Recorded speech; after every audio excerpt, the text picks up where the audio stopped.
Family welcome है आपका फिर से मेरे एक और रिएक्शन वीडियो पर।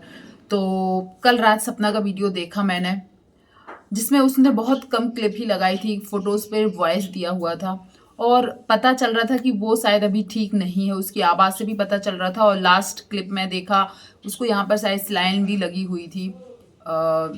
स्लाइन मतलब बॉटल्स जो लगती हैं वो भी लगी हुई थी। अब बात करती हूँ कि वो घर क्यों छोड़ी थी। सब लोगों को इसी चीज़ का शायद जवाब चाहिए था कि सपना ने अपना ससुराल क्यों छोड़ा, सपना ने अपना ससुराल क्यों छोड़ा। ससुराल वालों ने कभी नहीं बताया कि उसके साथ क्या हुआ था, इसलिए उसने अपना घर छोड़ा था। पर अभी सोशल मीडिया पर मैंने कुछ वीडियोस देखी हैं जिनसे पता चल रहा है कि जो सपना ने वहाँ कंप्लेन की थी, वहाँ की कुछ पेपर्स की फोटोकॉपी या जो स्क्रीनशॉट है, कुछ जो पैनल लगाते हैं और सपना के लिए शायद कभी ना कभी बुरा बोलते थे, उन लोगों ने वो कॉपी शेयर की है, स्क्रीनशॉट शेयर किया है। और उसमें मैंने जो कुछ देखा या पढ़ा या वीडियोस में सुना, मतलब सोच से परे है कि आखिर वो रह कैसे रही थी वहाँ पर। तो आप लोगों ने शायद सुना होगा कि सपना के ससुराल वालों को एक बेटा चाहिए था आईवीएफ के द्वारा। और कहीं ना कहीं उनके ससुर सच में सपना के साथ बहुत गंदा बिहेव करते थे, नहीं तो कोई कैसे एकदम से ऐसे घर छोड़ के निकल जाएगा। लेकिन सपना ने शायद कहीं ना कहीं मान सम्मान ये सब सोचकर ये सब बात नहीं लाई थी, इनडायरेक्टली, लेकिन उसने कई बार बोला था कि उसके साथ उनके ससुर जी का व्यवहार अच्छा नहीं है। ये बात उसने एक दो बार अपने वीडियोस में बताई थी, पर ये सब यहाँ तक वो सोचते हैं ये नहीं बताया था। तो अब आप खुद बताइए कि कैसे कोई वहां पर रह सकता था। क्या अभी भी जो लोग उसको इतना ट्रोल कर रहे हैं, उसके बारे में इतना गंदा गंदा बोल रहे हैं, क्या अभी भी वो लोगों को लगता है कि इतनी बड़ी बात भी कोई झूठ बोल देगा? सब लोग बोलेंगे अरे उसने झूठी कंप्लेन लिखवाई है। मारपीट की, लड़ाई झगड़े की, गाली गलौज की, इतना तक तो कोई भी मान सकता है, पर ये कोई नहीं मान सकता कि सपना से उनको एक बेटा चाहिए था। ये बात सच में मुझे भी समझ में नहीं आ रही। और मुझे जहाँ तक लगता है शायद ये बात, इतनी बड़ी बात कोई भी औरत शायद झूठ नहीं बोलेगी। और जहाँ तक सपना की बात है, उसके वीडियोज हम लोग देखते हैं, जानते हैं, वो तो बिल्कुल भी नहीं बोलेगी। अब एक बात और है, लोग बोलते थे लीगल जाओ लीगल जाओ। लोग क्या, उनके खुद जो छोटी जीजी हैं कई बार बोली हैं लीगल जाओ, अब लीगल जाओ। वो शायद बहुत जब मजबूर हो गई ना तब वो लीगल गई है, क्योंकि कहीं ना कहीं उनके ससुराल वाले भी जानते थे कि सपना की परवरिश कैसे हुई है, वो किस माहौल से आई है। अंशु फिर भी पढ़े लिखे माहौल से है, इनके फैमिली में भी और भी जो लोग हैं वो लोग भी पढ़े लिखे हैं, मान सकते थे कि हाँ वो लोग सोच सकते थे। पर ये लोग अच्छे से जानते थे सपना लीगल जानने वालों में से नहीं है, क्योंकि सपना की जो फैमिली है शायद, देखो, अपने बच्चे से प्यार सब करते हैं, पर एक माहौल होता है, वो होता है। आपने क्या कभी सपना के पापा को, भाई को, किसी को भी बोलते हुए देखा? नहीं देखा, हम लोगों ने भी नहीं देखा, नहीं बोलते हैं। और जब जो वो थाने से लाइव आई थी, जो सपना मथुरा वाले जो अभी लाइव आई थी 2-3 दिन पहले, उसमें उसकी मम्मी थोड़ा पीछे से बोल रही है अपनी बेटी के पक्ष में, तो कई लोग उसकी मम्मी को भी ट्रोल कर रहे हैं। कभी सपना के मायके वाले कभी भी नहीं बोलते उनकी बेटी के साथ क्या क्या नहीं हुआ, फिर भी कभी नहीं बोलते वो लोग। पर सोचो, उनकी बेटी दर बदर भटक रही है, रो रही है, यहाँ तक कि शायद अभी वो बीमार भी चल रही हैं। तो कौन माँ होगा, किस माँ का कलेजा नहीं फटेगा कि उनकी बेटी ऐसे रो रही है? थोड़ा सा जो लोग कमेंट करते हैं ना, या इतनी गंदी गंदी सपना के लिए वीडियोस बना रहे हैं, आप थोड़ा अपने ऊपर लेके देखिए। आपके सामने आपके बच्चे को इतनी तकलीफ कोई दे रहा है, वो रो रहा है, सोचो कितनी मजबूर हो गई है कि वो सोशल मीडिया पर आकर रो रही है। तो कौन सी माँ होगी जिसको तकलीफ नहीं होगी? और वो भी उन्होंने कुछ ज्यादा ऐसा नहीं बोला था जो इतना किया। देखो माँ पीछे से कैसे बोल रही है, माँ नहीं बोलेगी? वो अपनी बेटी को इतना रोते बिलखते देख रही, नहीं बोल सकती है क्या? आपके बच्चों को कभी कोई इतनी तकलीफ देगा, दर बदर भटकेगा, घर से तक निकाल दिया जाएगा, या फिर उसके साथ जो इतनी गंदी गंदी हरकतें हुई हैं वो सब देख के माँ को नहीं बोलना चाहिए?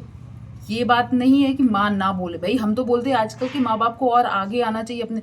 कहीं ना कहीं सपना को शायद यही डर था कि उसके फैमिली वाले शायद उसका उस तरीके से साथ नहीं दे पाएंगे, इसलिए शायद उसने इतने साल तक बर्दाश्त किया। पर आज जब वो निकली है तो कुछ चीजें अब सामने आ रही हैं। और रही अभी एक ये बात, सपना ने कल जब अपनी वीडियो में बोला ना कि वो हार गई है, अब वो पीछे हट जा रही है, वो नहीं कर सकती है।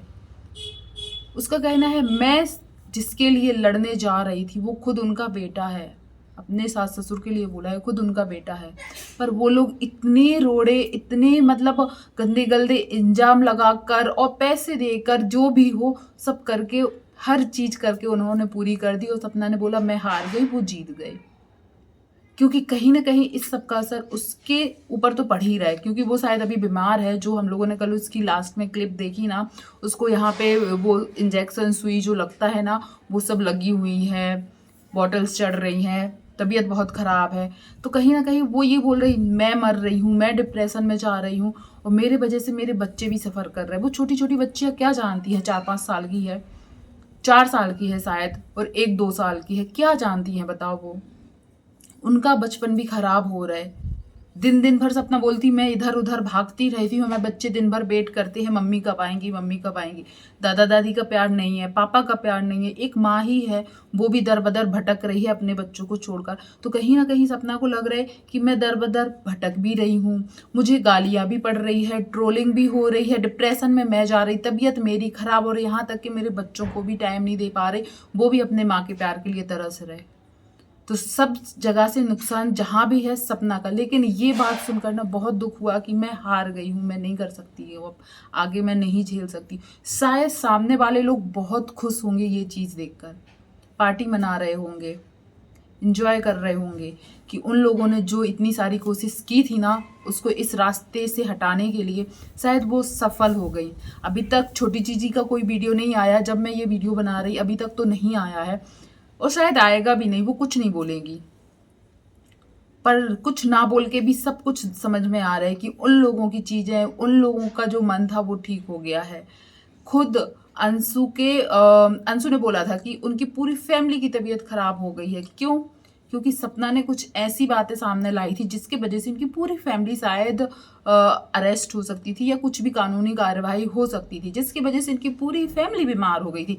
अभी तो बिल्कुल नजर नहीं आ रहा है, ना कोई वीडियोज आ रहे हैं ऐसे कि इनकी फैमिली में इतना वो हो गया, क्योंकि जो चीज सपना कर रही थी उसमें अड़ंगा लग चुका है और अब वो शायद आगे नहीं कर पा रही है। खुश बहुत होंगे आखिर की क्या, वो जो कर रही थी वो आपके ही बेटे के लिए कर रही थी। इतनी सी बात, वो मामा जी, वो माँ बाप या वो बहन, उनको नहीं चाहिए था कि राजवीर को इंसाफ मिले? या फिर वो लोग जानते हैं कि राजवीर के साथ क्या हुआ था, राजवीर की मौत कैसे हुई थी, और कहीं ना कहीं जो बातें सामने आ रही थी कि जिस तरीके से राजवीर का ये सब कुछ, डेथ सर्टिफिकेट, पीएम ना करवाना और मौत के बाद जैसे ये केस ना करने देना, कहीं ना कहीं ये पता चलता है कि इनको पता है कि राजवीर के साथ क्या हुआ था, और जो हुआ था शायद सामने वाली पार्टी से ये ससुराल वालों ने कुछ पैसे जरूर लिए हैं और शायद अपने बेटे की मौत का सौदा कर लिया है। नहीं तो कौन ही माँ बाप होंगे, गरीब से गरीब भी होंगे ना, तो वो भी चाहेंगे कि उनके बच्चे को क्या हुआ है ये बात पता चले। पर यहाँ बिल्कुल भी अंकल, आंटी, अंशु, अंशु के पापा, मैं तो सबका नाम लूंगी, किसी को भी शायद कोई फर्क नहीं पड़ रहा है। हाँ, खुशियाँ बहुत हो रही होगी, घर में इंजॉय हो रहा होगा, घर में बहुत शांति होगी, खुशी का माहौल होगा, क्योंकि ये लोग जो चाह रहे थे इतने दिन से वो चीज़ हो गई है। सपना ने आखिरकार हार मान ली है और ये लोग जीत गए हैं। पर कहीं ना कहीं लगता है राजवीर के लिए कि जो अपने माँ बाप को इतना चाहता था, अपनी जो वो बहन है जो रखे हुए हैं ये लोग अपने घर में, उसको कितना मानता था, इन सब लोगों ने मिलकर इन राजवीर के बच्चों को ही घर से बाहर निकाल दिया और सब सुख शांति से शायद रह रहे हैं।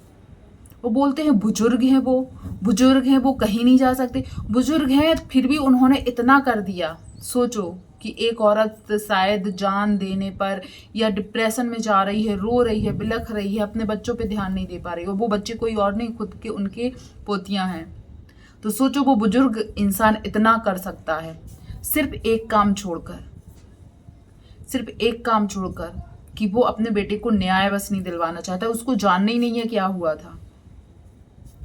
और जो ये माताजी हैं, मुझे नहीं बोलना था, पर क्या उनको नहीं लगता कि उनके बेटे को भी इंसाफ मिलना चाहिए? उनकी बहू जो कर रही थी वो उनके बेटे के लिए ही कर रही थी।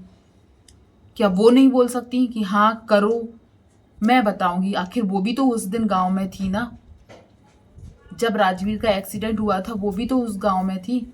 यदि जब सपना बेहोशी की हालत में पीएम की इजाजत दे सकती थी तो माताजी भी तो देख सकती थी ना, क्या करना है क्या नहीं करना, या क्या हुआ था इतना तो बता सकती हैं।